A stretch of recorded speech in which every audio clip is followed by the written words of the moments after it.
Ladies and gentlemen, good day and welcome to Tata Chemicals Limited Q1 FY24 earnings conference call. As a reminder, all participant lines will be in the listen-only mode, and there will be an opportunity for you to ask questions after the presentation concludes. Should you need assistance during the conference call, please signal an operator by pressing star then 0 on your touchtone phone. Please note that this conference is being recorded. I now hand the conference over to Mr. Gavin Desa from CDR India. Thank you, and over to you, sir. Thank you, Vico. Good day, everyone, and thank you for joining us on Tata Chemicals Q1 FY24 earnings conference call. We have with us today Mr. R. Mukundan, the Managing Director and CEO, Mr. Hari Lagrana, Executive Director, and Mr. Nandakumar Tirumalai, the Chief Financial Officer. Before we begin, I would like to mention that some statements made in today's discussion may be forward-looking in nature and may involve risks and uncertainties. I now invite Mr. Mukundan to begin proceedings of the call. Over to you, Mukundan. Thanks, Gavin. Good morning and welcome everyone to our Q1 FY24 earnings call. I'm joined by my colleagues Nandu and Zarir for today's call. I'll start the discussion with key operational highlights across business geographies, following which Nandu will walk you through our financial performance for the quarter. Tata Chemicals at consolidated level had a higher revenue on account of better realization, partly impacted by lower volumes. I'll come to that in a minute. There has also been an EBITDA growth driven by higher realization. There is an impact on PAT and PBT due to higher interest cost and higher tax outflow because many of our entities now don't have the tax sheet which they had because they are all net positive, cumulative positive in terms of tax calculation, especially Magadi and US also, which is now on a higher tax rate. I will now give an update on soda ash demand supply situation. As you would all know that the China net supply increased in the market, partly driven by, I think, post-COVID slowdown lower than demand in China. We expected a pretty strong recovery that has not happened, and that slowdown has created a surplus in the market, and added to that was Inner Mongolia capacity which came on stream maybe about 5 to 6 months sooner than expected. But this was anticipated, but it came earlier. And that coupled with the lower demand created a demand supply ease in the market. The rest of the markets, the demand was as planned in terms of more or less stable, and India also remained stable in general, mainly driven by the sustainability demand coming off glass sector. But the domestic supplies were in India were largely impacted due to surging imports, which increased by almost doubled, and Tata Chemicals had to take appropriate steps in the marketplace to ensure its supplies to customers were at the most competitive levels.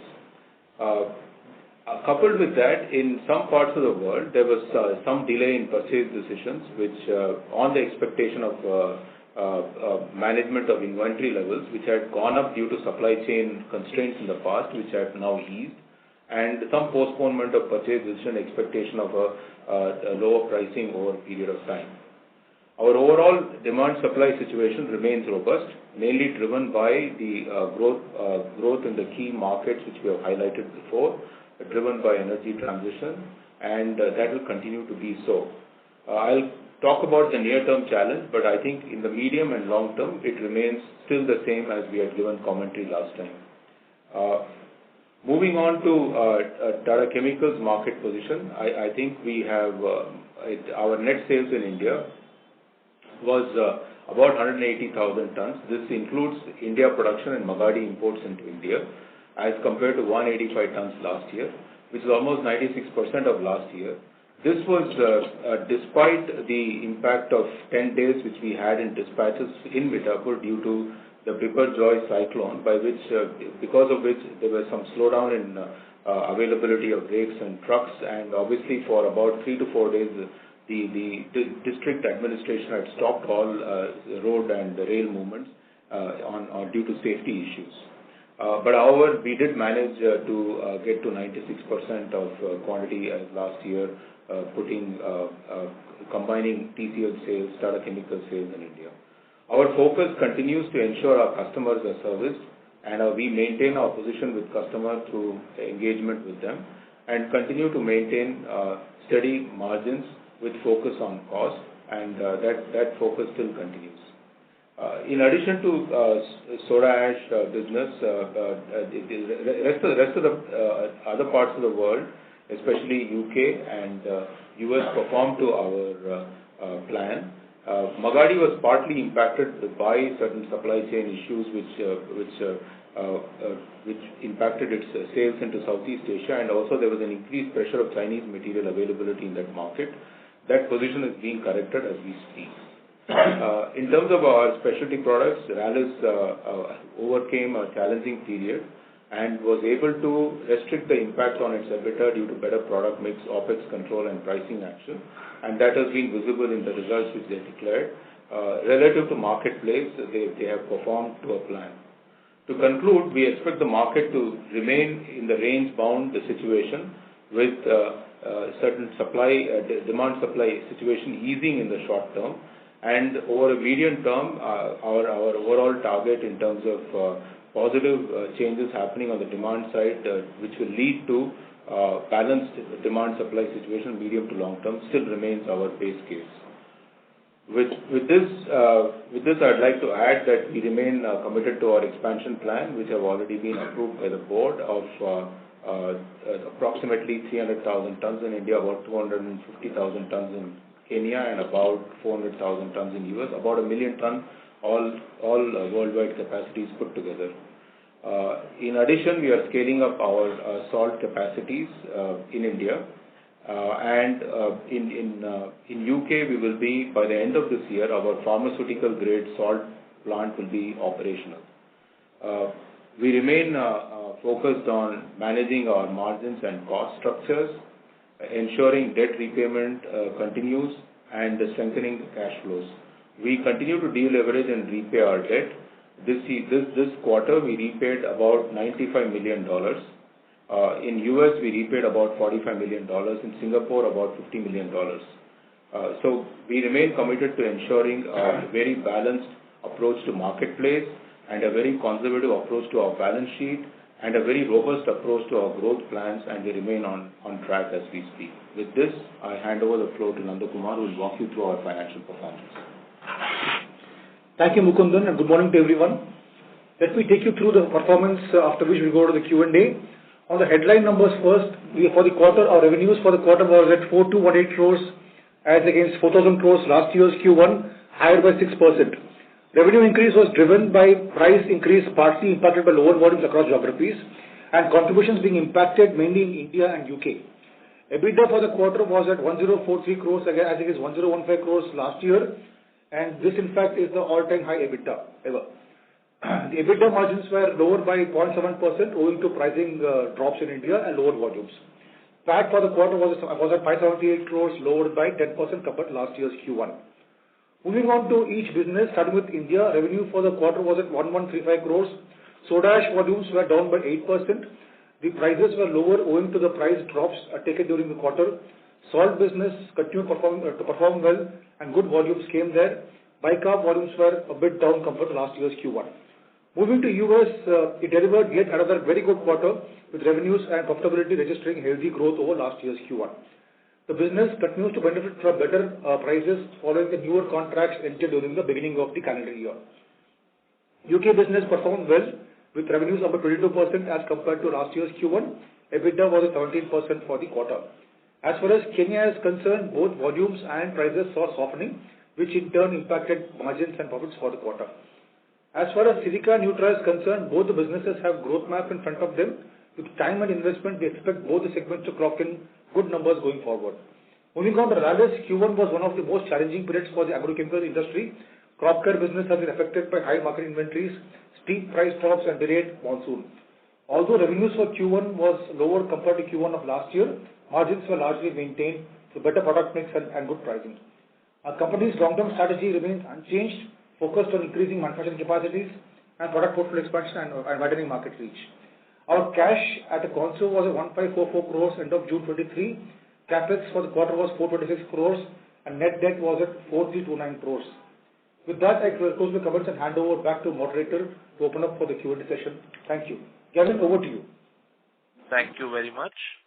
We will now begin the question and answer session. Anyone who wishes to ask a question may press star and one on their touchtone telephone. If you wish to remove yourself from the question queue, you may press star and two. Participants are requested to use handsets while asking a question. Ladies and gentlemen, in order to ensure that the management is able to address questions from all participants in the conference, please limit your questions to one or two per participant. Should you have a follow-up question, we would request you to rejoin the queue. Ladies and gentlemen, we will wait for a moment while the question queue assembles. Our first question is from the line of Saurabh Jain from HSBC. Please go ahead, sir. Yes. Hi. Thank you for the opportunity. My question is that we have seen a decline in volumes on soda ash for all the geographies. While India, you alluded to, there was an impact of the cyclone. But, the rest of the geographies, is the impact more because of softness in demand as such in industry, or is it more because of any loss to, market share to the new capacities that have been coming online? And then what is the outlook on the volume recovery from here on? Yeah. So let me address this broadly. I think sort of in India, it is a combination of, I think, partly the cyclone and also because of cyclone, some precautionary operational measures taken by us at the plant. So that was the main reason. Till about, I think, April, May, we were pretty much on track. It is towards the end of June where I think we saw a bigger dip in the numbers. As far as Kenya is concerned, I think our biggest shift has come in two markets, one in Thailand, other one in South Africa, where in Thailand, of course, there's a pressure felt from the Chinese imports and some large quantities landing up there. So we had to continue to serve our contracted customers, but we ensured that we got into fresh contracts so that going forward we have volumes which we could push in that market and engage with customers. In South Africa, there was certainly a certain large amount of consignment which had landed in the market, which delayed some of our customer orders. So it is more a temporary phenomenon as far as Magadi is concerned in the markets, which it should catch up over a period of time. As far as the US is concerned, there was no issue of any market issues. It was more related to some pressures we did feel at the beginning of the year, which was a spillover of the last quarter where there were supply chain issues with respect to the railroad movement. And that has now more or less corrected. In fact, there's been a change in leadership and management, and they have assured in the railroad that they will fix these issues, and we are seeing improvements in the situation. I would say it is not fully resolved, but it is pretty much on its way to getting resolved as far as the rail movement is concerned. So, broadly, I think in quarter one, we would not attribute it largely to market. Our commentary on the market is going forward. And when I said short term, I think that period could range between 9 to 12 months on one hand to stretching as much as 15 to 18 months. We have to see how China demand improves. The overhang of basically the real estate sector pressures which are being transmitted to the flat glass industry are creating undue pressure on the market, especially with respect to supplies coming on. So there's a mismatch there, which I think if we put in our demand-supply model, that continues for anywhere between, let's say, a year to year and a half, after which it sort of equates again. So that's the broad market and our operation issues. Okay, that is helpful. My second question would be that we are seeing some softness, that is pretty evident in the soda ash pricing. Are you seeing any pricing adjustments in the US exports business? And also, you lock in the contracts for the domestic part of the US business, but any sort of renegotiations that can happen in those contracts as well for the rest of the year? Any insights will be really helpful. So broadly, I think where it is contracted, I think if the erosion is even more sharp than what we see, I think customers will have to get accommodated. I see no reason why we would not do so. At this point of time, the domestic contracts, especially in these markets, are still holding. There has been some impact because of some furnace closures, because of you would know about the Bud Light controversy which happened, and that has led to some container glass impact because of that controversy, wherein I think two or three furnaces had to be closed because of lack of Bud Light. This is the largest selling beer in US. So, but other than that, we haven't seen any major issue. On the export market, certainly I think we move pretty close to the marketplace. So, especially in Southeast Asia, I think it is a quarterly adjustment. So you would continue to see us reset, partly supported by, let us say, on the price side, partly supported by the costs also easing along the way. In UK, it is more or less contracted. The open position for UK is more about Q4. So we'll have to wait and see how the situation moves, especially in the local context of Europe. I think that is a very different context where I don't see the commentary very similar to the rest of the place. And there it is more about European market situation, where our worry is not so much on the market side, but more on the energy side. We've had a very good set of gas storage numbers, so the gas prices have been benign in UK, but we are very watchful. We have gone ahead and done our hedging on energy, more or less, so that we don't get impacted during the year. But we'll wait and watch and see how it unfolds in terms of supplies, energy supplies there. Thank you. Okay, but sorry to interrupt, Mr. Saurabh Jain. No, we request you to rejoin the question queue. Thank you. Yes, thank you. Our next question is from the line of Arjun Khanna from Kotak Mutual Funds. Please go ahead, sir. Sure. So thank you for taking the question.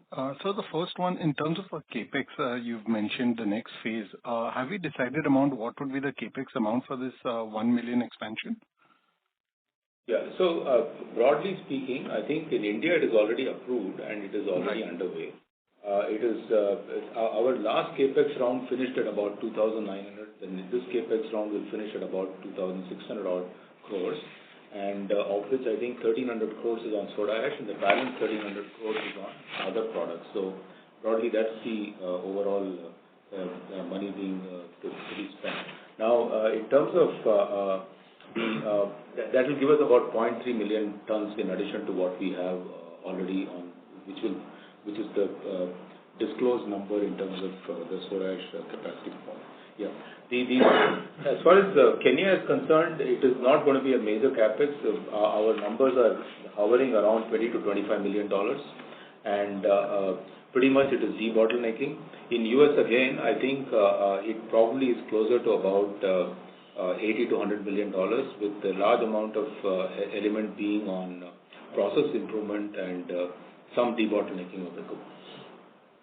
Sure. Just to understand this, you're saying US 100 million for 300,000 capacity? Yeah, it is still for 400,000. It is still being worked out. It could be up or down by another 20%. So the detailed engineering is on its way, and largely depends on whether we choose to go ahead with the switch fully to gas or not to gas. I think that decision is yet to be made, but otherwise other elements are more or less in place. Addition of a 13th calciner and some element of let's say the Trona purification process which is being undertaken. Sure. Sure. Thank you for this. The second question is, when I look at a standalone, I see we did an EBIT loss of almost 22 crores on 51 crores of revenue. Could you help us understand this? Why such a large EBIT loss, given your commentary? You all spoke of the specialty side of it improving. Oh, standalone, yeah. I think in standalone, it is more related to our silica. We have two businesses. Silica business has performed to a plan. It, in fact, had a positive EBITDA number about.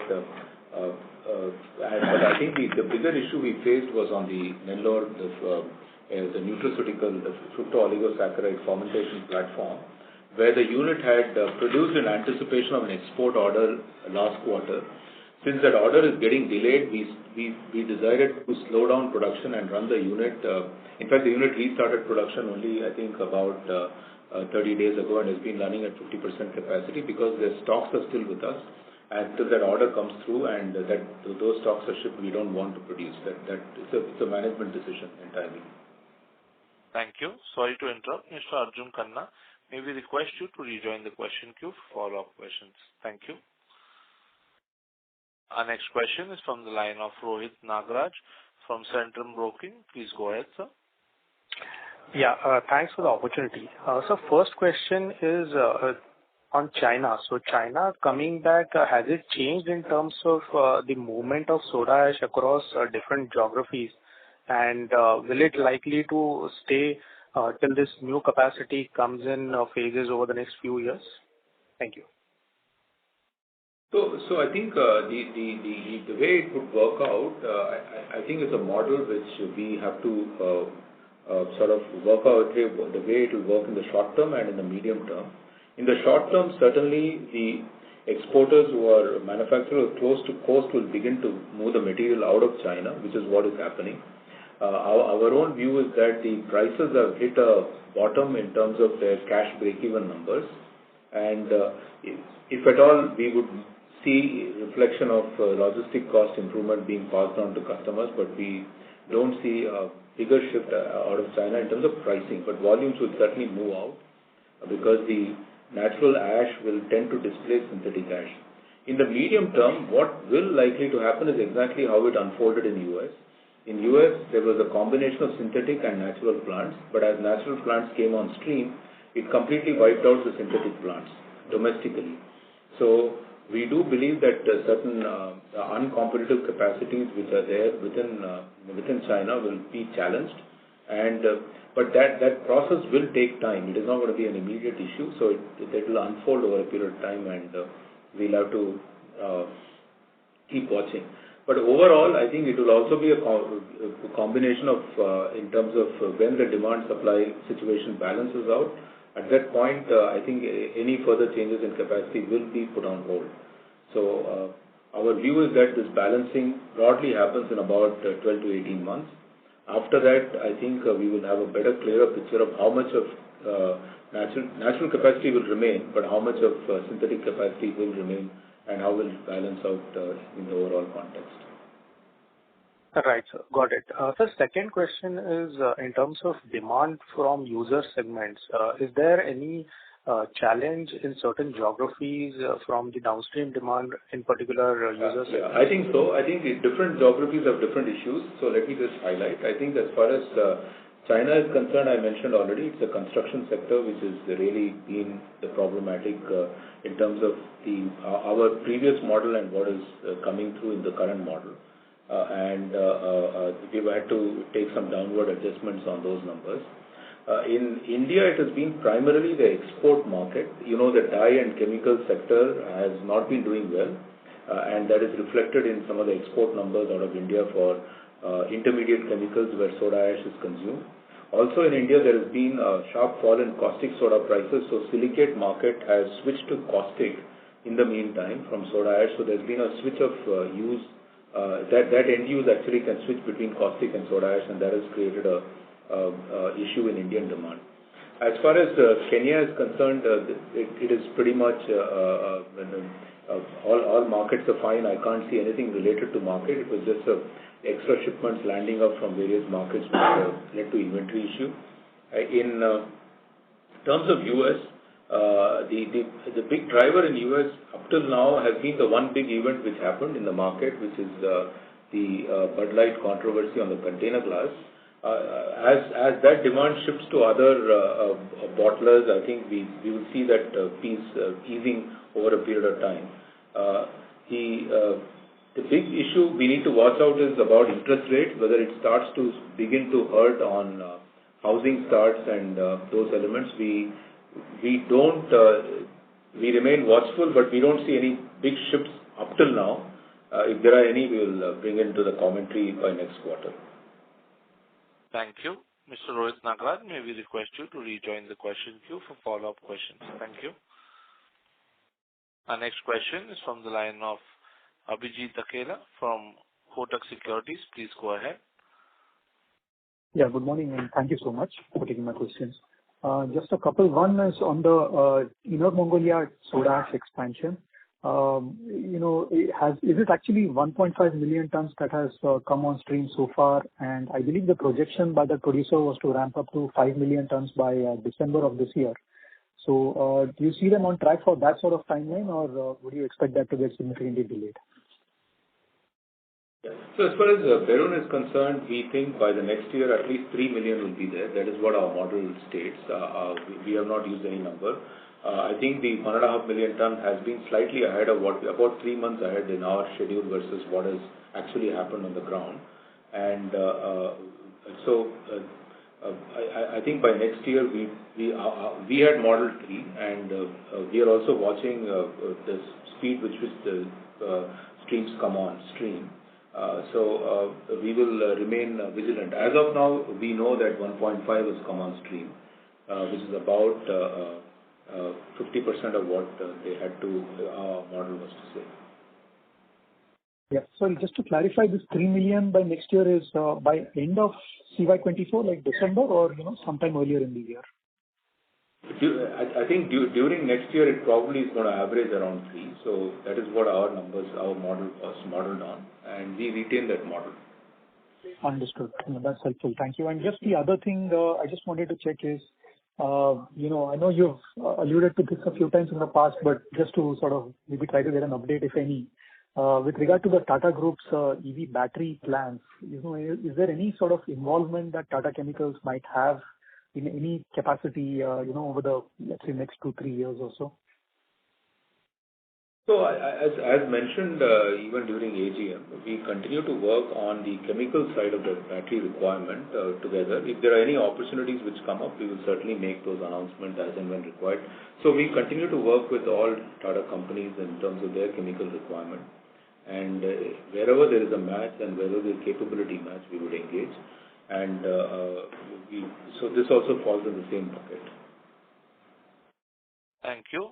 Mr. Abhijit, may we request you to rejoin the question queue, please? Thank you. Our next question is from the line of Vivek Rajamani from Morgan Stanley. Please go ahead. Hi, sir. Thank you so much for the presentation. Just from a cost perspective, just wanted to understand, what was the biggest driver of the higher cost that we saw in UK. And secondly, in relation, if you could just talk about how we should think about cost going forward, and what kind of levers are available at your end to really optimize costs over the next few quarters. Thank you. So, Vivek, the costs are more or less stabilized now. We don't anticipate any big spikes in costs. As far as UK is concerned, I think we had the benefit of lower hedging, which we benefited during last year. And now it is a current hedging rate. So what you see this quarter will continue into, we anticipate should continue, but and we have also hedged it. But we remain watchful on the European energy cost side, and really that's the outline. We also have in UK, for example, a surplus power capacity which we feed power into the grid, and that really depends on the spark spread, and that impacts the cost element which we take the net cost into our calculation. So whenever wind energy is very high, our spark spread reduces, and that increases the net energy cost for us because we are not able to feed power into the grid. So it is only these two combinations. It's going to remain range bound, I think, right across all our units, and trending to go down in some geographies like India and US because that softness remains. The counter to that, Vivek, is if the world demand increases, especially coming out of China, these prices will probably hold, will not fall any further. Thank you, sir. Just to clarify, I think the last time you mentioned that you do have some high-cost inventories that are going to be unwinding progressively. Would it be fair to say that going forward, any cost benefit would just be a function of these energy prices, or is there anything that you could do specifically to, further optimize costs? Yeah, I think what you would see the reduction in costs, some of them would be the unwinding of the inventory levels, because at any given point of time, we have 3 to 4 months inventory. As that winds down, the cost at which it is fed into the plant will be lower. But market costs are not changing too much. I would just leave it as they are. So it is mostly driven off our inventory numbers. Thank you. May we request you to rejoin the queue, Mr. Rajamani? Thank you. Our next question is from the line of Sumant Kumar from Motilal Oswal. Please go ahead. Yeah, my question is regarding U.S. business. So we have seen in domestic market sales of U.S. in last 2 quarters, there is a volume decline, and export is doing good. So can you talk about the last two quarters? Is there any slowdown of the demand of soda ash in particularly domestic U.S. market? The second is after easing out of the supply chain, and we are selling into the neighboring country and exporting to from US to other markets. So is there any pressure in the demand side also? And third in for US also, what is the contract mix of 6 months and quarter and year for the US business? So US mostly domestic would be Sumant would be annual calendar contracts, so they would be contracted right up to December. On the export side, part of them are annual, part of them are quarterly. Those which are going to some parts of customers in South America would be annual, and some rest of them would be quarterly. So that's the mix in this. And in terms of the specific domestic volumes, really we ship to manage our margins and customer orders, except for some bit of railroad issues and container glass issues. We haven't seen any major shift, and also some part of the shift would be towards material going towards Mexico. So I would not read anything beyond that. Okay. So when you talk about some mix is for the quarterly contract, so do you expect some softness in the realization in entire US market, entire US business? Not on the export side. I would say on the domestic side, certainly we have to wait for the New Year contracts to be signed, where they settle. I think that's Q4 issue, which also is true for UK. On the export side, I think it is mostly getting reset every quarter, so you would continue to see shifts as the market numbers shifts. Okay, because you are at the lifetime EBITDA per ton in Q1 FY24. So do you think there will be normalization of EBITDA per ton from here onwards? Yeah, I think if you look at it, the export side, as I said, there will be certain shifts which will be happening, but it will still be better than last year. Thank you. Mr. Sumant Kumar, may we request you to rejoin the question queue? Our next question. Before we take our next question, a reminder to all participants that you may press star and 1 to ask a question. Our next question is from the line of Tejas Seth from Nippon Asset Management. Please go ahead. Yeah, hi, good morning. Just on the 1 million ton addition in the capacity of soda ash, what would be the timeline of these? So these are under execution. So normally they would come on stream over the next 36 months. Our current plan, which is to take soda ash capacity in India to 1 million tons, that part should be finishing by that 2.3 lakh tons, which is in the presentation sent to you, as well as most of it should come on stream by September, when we expect the boilers to come on stream, and partly it may spill over into some months of October or so. So what is in the pack should be more or less done by then, and the new 1 million in addition to that, which is 300 in 400 in US and 250 odd in Kenya, that is underway, and that should come in about 36 months. Okay. And the balance 1,300 crores which we are spending, which will be towards which products, and what will be the timeline completion of those? Yeah, so I said that approximately 2,600 in India, of which 1,300 is in soda ash, which is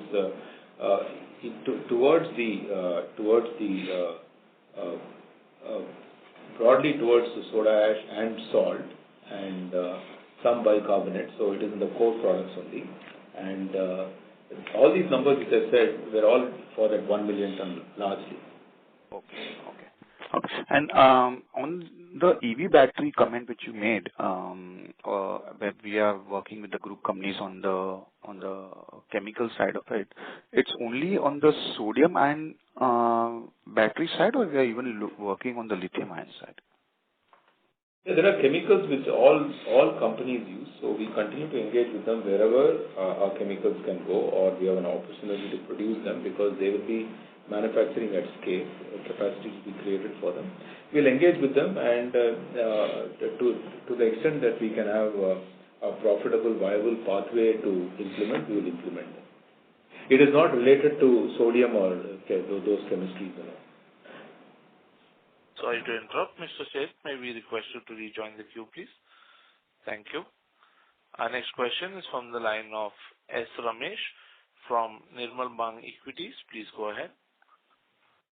Hello, good morning, and thank you very much. So, can we have some numbers in terms of what was the global consumption in first quarter and the available production in the world, and how you see this demand-supply balance moving in terms of numbers, say, the next 1 year? So, I won't give you quarter, but I'll give you the annual number. I think our net, broadly, I think our net addition in the model of the new capacity coming on stream was about 2.2 million ton or so. That has been, we think we underestimated that by 1 million ton. And the demand fall, which is really driven off what has happened in China largely, has been almost close to about 1 million ton. So the overall overhang is about 2 million ton right now. So 2 to 2.5 million ton as we speak. So I will speak in terms of net numbers in the model rather than take specific numbers. Okay, so the next thought is then, when do you see this overhang of supply getting absorbed by new demand, especially the solar glass? And you said it's about 1 to 1.5 years for the construction market in China to improve. So if that remains soft, do we see the solar panel addition and lithium carbonate growth absorbing this? It includes everything. It is not just that element alone. It is all of them. Okay, so that means we need to see underlying fundamental demand in across all the sectors improve before this supply overhang can be absorbed. Is that a correct way of understanding this? So the issue, drivers are very different across markets. So as I mentioned, in China, it mainly seems to be driven off the construction, the real estate, and the whole element around it. And where there's a slowdown, rest of the segments are not seeing that kind of a slowdown. In India, for example, it is mostly led by the export softness which our exporters are seeing, especially into Europe for dyes and dye stuff and other chemicals, and also the switching of the demand from caustic and silicate sector broadly. I mean, there's been a bit of a switch there. The caustic switch as well as the export demand, we have to watch the market as we go. And the other one on the construction side, we have to really keep focusing on the Chinese government policies with respect to interest rates, funding, and all that. And rest of the world, again, I just want to say Europe and the US and in other parts of the world, certainly the heightened interest rates, if they continue to harden more, I think that will put pressure again on the housing and housing sector, which again flows back into the flat glass. So we need to watch this, whether we are at the end of the interest rate cycle or it is going to continue to be hardening even more. Okay, so coming to the UK business, so in terms of the growth from the pharma grade bicarbonate and in other initiatives you're taking on energy, do you think that will improve the EBITDA performance of UK, say, in FY25 and going forward? Yeah, I think that remains on track, and that will continue to be the positive driver. And it will continue to the baseline EBITDA, which we used to sort of track in UK for about 25 million pounds, that would move up by at least 10 to 15 million pounds probably. That is the broad change which will happen. Thank you. Mr. Ramesh, may we request you to rejoin the question queue, please? Thank you. Our next question is from the line of Saket Kapoor from Kapoor & Co. Please go ahead, sir. Yeah, namaskar, sir, and thank you for the opportunity. Sir, firstly, if you could allude again, what would be the normalized margin for our UK business? I think the per ton margin was guided to us from this quarter onwards, this quarter itself. So these numbers are the ones which we should consider in for the year as a whole, analyze them, or what should be the margin profile for the UK business? For which business, sorry? Sir, for the UK business, we were informed that we were moving into per ton margin from Q1, the reported quarter. Yeah. So I think if you just look at the per ton margin structure, I think in the contracted, which most of it is contracted in soda ash, that will track the quarter one broadly. And quarter four, we will have to still go through the per ton margin structure, because that contract is closed for first 3 quarters. So these will be the normal reported margins. These Q1 numbers are the ones which we can annualize, because these are very lower set of numbers for the UK segment. Difficult to say, but this should probably track the numbers as we move forward, because this is the contracted number. This reflects the contracted number. Okay. Sir, on the import part of the story for the Indian market, sir, what have been the imports in the country, sir, for the last quarter? And sir, also you mentioned about that generally we have seen that when there is a natural capacity coming up in the region, the chemical process, the other capacity generally went down. So what is the current split between the same in China? And also on what is the incremental demand from solar? I think so annual the per day capacity, but the per day production of solar panels is 1 lakh per ton. That was reported somewhere in China. So if you could sum up these 3 points, sir. Yeah, the point about synthetic versus natural in the regional, or what I would call in the country markets where it is, I think will play out, and that's largely a function of overall domestic demand and domestic supply, and how much surplus needs to travel out, because exports are generally less remunerative than domestic sales. So that will play out specific to China. Today it remains the largest producer and largest consumer, accounting for almost 30 million tons of demand and 30 million tons of supply. On that 30 million ton, I think overall, while by next year end at least 3 million ton will be on stream, we expect another the market estimation is it will go up to about 5 million tons of natural ash coming out of Inner Mongolia. That effectively is about close to 17-18% of the domestic demand. So that's a large overhang, and we do anticipate some kind of rebalancing to happen there internally, and a timeline for which I think we can't estimate. And if the demand bounces back in China and it moves in a robust manner, I think the impact on the synthetic will be less. I think that is the difficult part why we are not giving any specific guidance on that piece. At least our model, we are not able to model that. The second piece in terms of soda ash demand into solar glass, broadly I think you can take 20%. If someone opens a 1,000 ton per day plant, he will need 200 tons per day of soda ash. That's broad thumb rule which one can use. Thank you. Mr. Saket Kapoor, may we request you to rejoin the queue, please? We have a follow-up question from the line of S. Ramesh from Nirmal Bang Equities. Please go ahead. Hello. So in the nutraceutical segment, has production resumed normally, and if they are able to operate a normal run rate, do we expect that to show profits over the rest of FY24?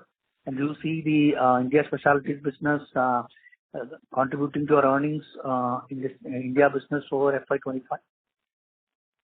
Yeah. So I won't go that far. I'll just remain in the current situation. Current situation, our utilization actually is below what we had last year. It is running at about 50% because we are holding inventory, and which we need to sort of address by getting contracting export orders, which our teams are working.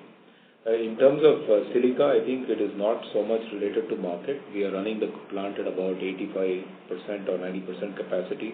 It's almost nearly full because if you account for switches in product grade and all, that is the rate at which it needs to run. Where we need more additional plant, what we are doing is to take up the capacity.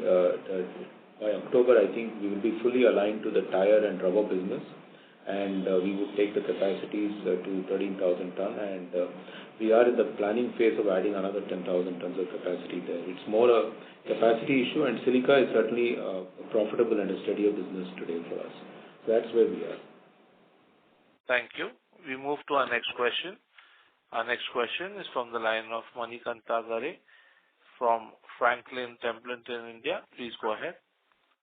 Yeah. Hi, good morning, sir. A couple of questions from my side. The first one is with respect to your earlier comment that in China in the medium term to long term, we may see the capacity shift from synthetic to natural processing.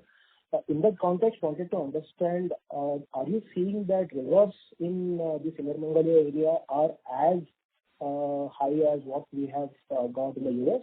Because I think we have alluded to what has happened in the US. I'm just wondering if you have got any number with respect to that reserves there. That's the first question, sir. We couldn't hear clearly. Can you repeat that again? So I was asking about your earlier comments, sir. Am I audible now? You're audible, but it's not very clear. Can you speak slowly? Hello?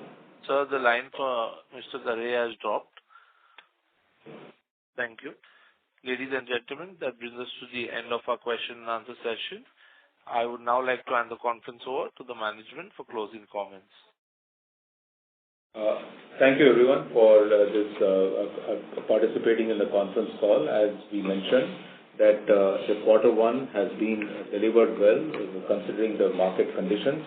We remain watchful for the rest of the year, and the only thing we continue to do is to engage with our customers and ensure we have agile response to marketplace and ensure our costs and margins are held tightly. At the same time, our medium-term and long-term strategy in terms of bringing on stream additional capacity remains on track, and we will navigate this period with agility to ensure that we have a more robust balance sheet, higher level of customer engagement in the relevant markets, and ensure that our profitability and contribution continue to improve. Thank you. Thank you. On behalf of Tata Chemicals Limited, that concludes the conference call.